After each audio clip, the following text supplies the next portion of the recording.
Hello and welcome. Before we get started, I want to tell everybody this video was inspired by 303 Paranormal.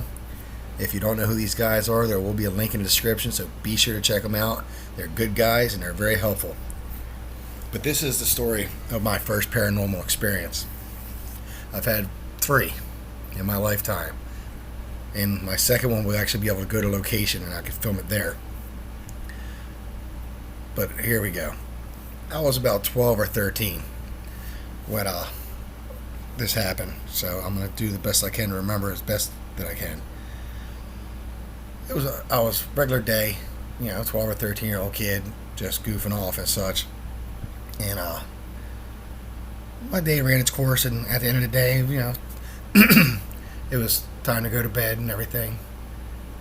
So I'm sleeping in my bed, and for some reason I woke up. And when I woke up, I was laying on my back looking up. And then I looked towards my feet, at the foot of my bed, and there was a girl standing on the end of my bed. Average height, maybe 5 foot tall. But she was like not transparent. You couldn't see through her, but she wasn't solid. This wasn't a person. And first thing I did was like pull my blanket up to my face because I'm a kid at the time, and I was scared.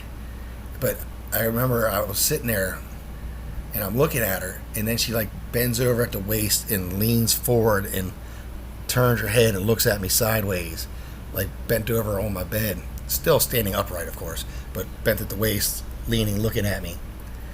And I was so scared that I couldn't move, and I remember sitting there paralyzed in fear looking at this thing, and I was trying to hold it, just to sit there because I wasn't sure what was going on. But I do remember I felt like I tried to move, but I couldn't.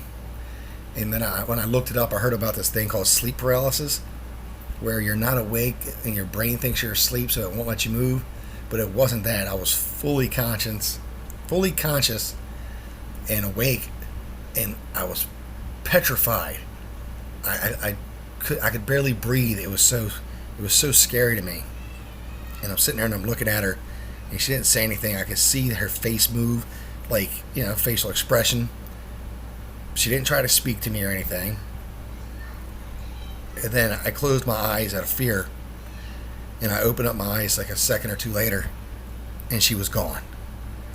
And I know that's not the most scary story in the world, but to me at that time, and for me to be my age I am now and still remember it almost clearly, I can still picture her when I think about it.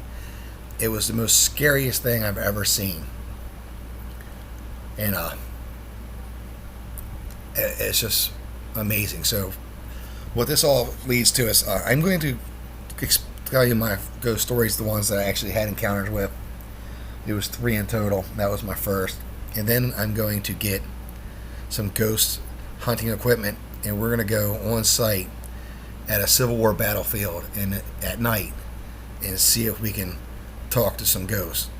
I figured that would be the best place to do it because tragic death, it usually helps them stay here. I don't know if it helps them. I don't know if that's right. I'm not a ghost hunter, and I do this by myself. So if I'm watching the video and if I'm doing, because I might do a live stream, and I get the shit scared out of me, the video is going to end on site and we're going to leave. So, but either way, guys, stay tuned. Feel free to like, subscribe if you like this content. I'm more coming. And please, do me a favor, check out 303 Paranormal. Those guys are cool dudes. Thanks, guys.